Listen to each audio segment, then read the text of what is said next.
Hello learners, this is a continuation video for previous Harappan civilization chapter.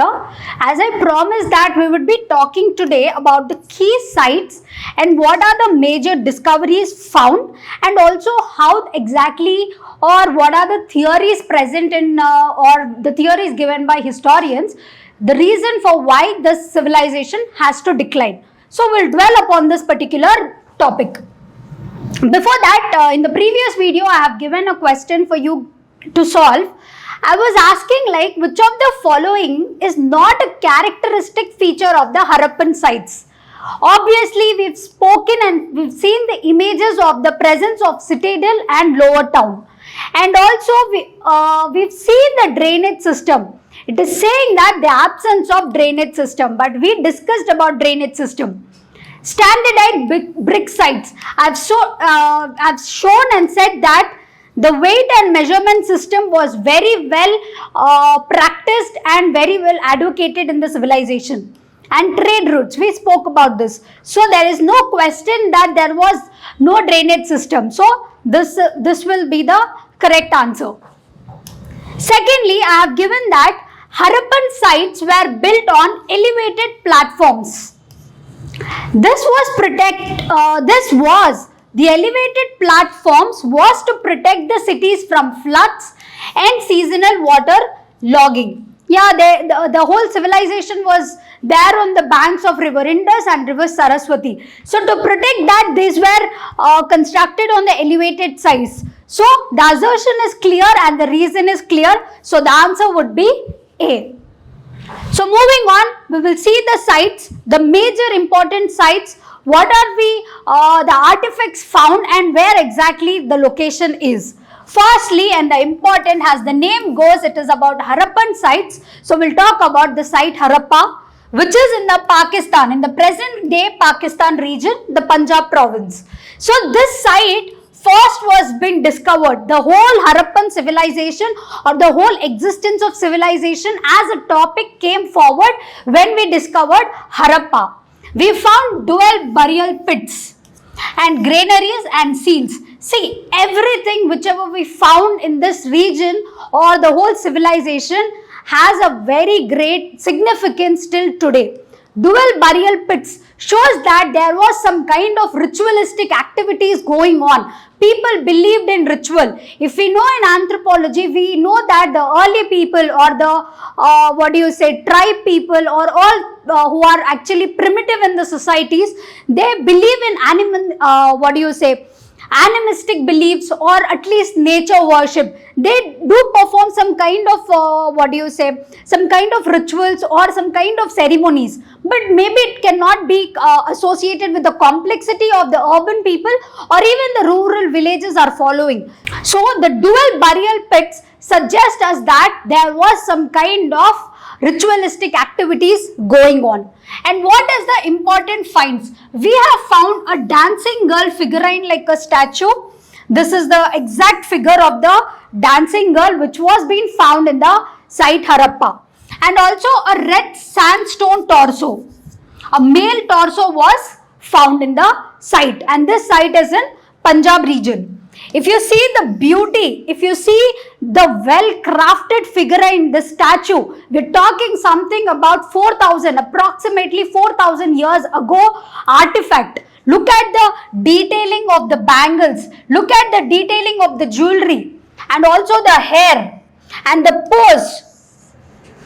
So this kind of figurines was found in the Harappa. This actually is a very great information for historians to draw some kind of analysis regarding the Harappan civilization. And coming to our second major site is in Mohenjo-daro, which is in the Sindh province of present day Pakistan. And here the Great Bath was being found.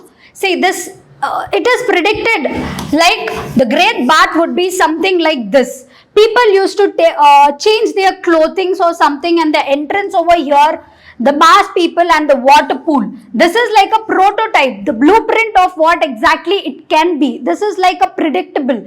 And the site is this. If you see here, it can be water, and the most beauty of this thing is like that the water, whatever after use, there was a separate channel for the outlet of the water. That shows that it's a well planned drainage system. And also the great bath is associated, it can be, people might be take a holy dip or like kind of a ceremonial bathing and all such. Again, the cultural significance and also a proper planning. And the important Pashupati seal and priest king statue and the advanced drainage system, this kind of things we found in Mohenjo-daro. This is the seal which I was talking about, the Pashupati seal. It shows that some kind of belief was being associated. Pashupati or a proto-Shiva was being worshipped, and in and around there were animals associated with this.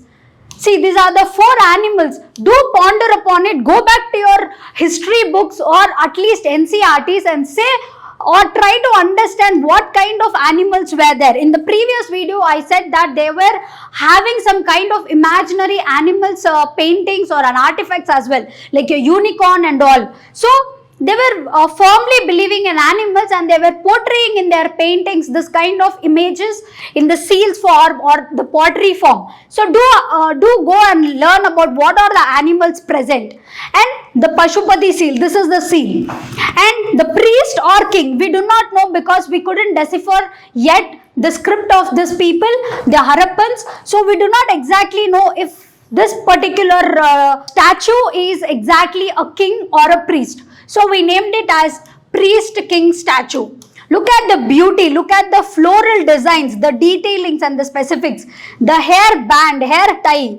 And if you see the calmness in the face, it's a semi closed eyes that shows it is in like in a meditating mode. The so and so person who has been depicted in this statue is in meditating mode because it is half closed and half opened. And the beard, look at the detailing and the floral design, that great. It also portrays the artistry and also the imaginary level of this people and also the advancement of the technology involved over here. And those are the sites, or those are the major sites of present day Pakistan. And coming to India, we have Dholavira. The location would be over here. It is in the Gujarat state of present day India. So what did we find here? And it's a very important site because in 2021, UNESCO have recognized this particular site as a World Heritage Site. And this features your water reservoirs, step wells, and your sophisticated water management system. Since it is very closer, or at least a little closer to the oceanic part or the water body, they have a very sophisticated water management system. And this particular site was being associated as a World Heritage Site by UNESCO in 2021. And the second site is Rakhi Gari. And until we found this particular site, we were thinking that Mohenjo-daro or the Harappa was the biggest site. But when we discovered Rakhi Gari, which is in present day Haryana state, we found that it is the largest sites of all the whatever sites we have found, all the sites. It's the largest Harappan site, and we'll not get into the controversy. We'll just take inputs whatever relevant to the exam. Whatever DNA studies are found in this particular sites, it is rejecting that some other people must have come. It is just saying that our Indians itself, or the continuation of the DNA or the local genetic is there, because we did not find steppe ancestors, steppe pastoral ancestries DNA over there. We believe that the Harappan civilization must or might got declined because there was an invasion from others and all such things. So we'll do not get into the controversies. We'll just understand that whatever DNA was being found over here, historians believe that the steppe pastoralist theory will be rejected, and there a continuation of actually localized DNA is present. And if we see the site location, it is over here in present day Haryana state. Next, Kalibangan, Rajasthan site. The location is over here. It's in the Rajasthan state of present day India, and it is known for the plot fields and fire altars. and also ritualistic activities. Plot fields suggest that some kind of agriculture was there. In the previous video, I told that the trade was happening with regard to wheat, cotton and all, and the plough fields suggest us that there was some kind of agricultural activities going on, and things like fire altars and ritualistic activities suggest that there was some kind of beliefs or ceremonial activities performed. We never know that today whatever we are following or whatever we are believing might come from that kind of ancestry. So this is also a major site of India. Nextly, Lothal, again a Gujarat site. The location would be here, and we found dockyards over here. Suggest us that we were trading with others. Maritime trade, suggest us that maritime trade with Mesopotamia, which is a contemporary of Indus Valley civilization. And also we found bead making industries in this particular site of Harappan civilization. Next, again on Haryana side, Banawali, the location is over here, just beside like your Rakhi Gari site, which is also belong to your Haryana state. Here we found barley and terracotta plough, suggesting us that they were all well planned, they were all well, agriculturally well knowledged, and they also are technologically experts. All the three sectors of today's economy, they did participated and they actually excelled. That great, and that is why it's very important for everyone to know about the importance of this particular part of the history, and especially for UPSC aspirants who are studying or who actually did PYQ analysis very well and clear. They will understand the importance of this topic both in your prelims and mains. And at the end of the video, I will show you how this particular topic can be studied or associated with different subjects of the UPSC, not just history. Other important sites. Again in Gujarat, there are two sites which spoke about our Dholavira and Lothal. There is Surkotada. There is a Gujarat site over. This is a particular location, and we have found horse remains. Until we found this particular site, we believed that Harappans were associated to very peace-loving people and all. Horse will suggest us, and also in the recent excavations going on in the western part of Uttar Pradesh, we found that some kind of chariot has been found. Let us not get into the controversies. Whatever historians has analyzed, this is one kind of an hypothesis suggesting the horse and the chariot presence, some kind of war must have happened, and that can be that can lead to the decline of the civilization. So we found horse remains over here. Until then, we did not have horse remains.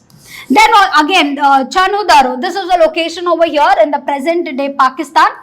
Here we found that bead making and pottery were found, and also it was considered as an industrial center of the civilization. Just below your Mohenjo-daro in the present day Pakistan. Again, Sudkongar.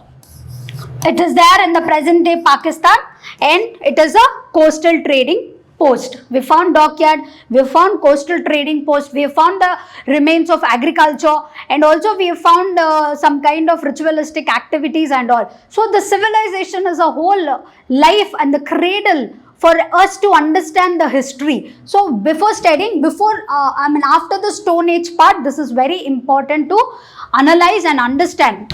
And as we discussed in the previous video, what are the characteristics? We've seen particular sites, and now we know that they are very rich in urban planning. They have a proper structured urban planning. In the previous video, we have discussed about this in very detail. And also coming to trade and economy, with whom and all did they trade, who were the contemporaries and all we've discussed. Crafts and technology, we've seen different images of the artifacts found and in which location and how well they were technologically advanced.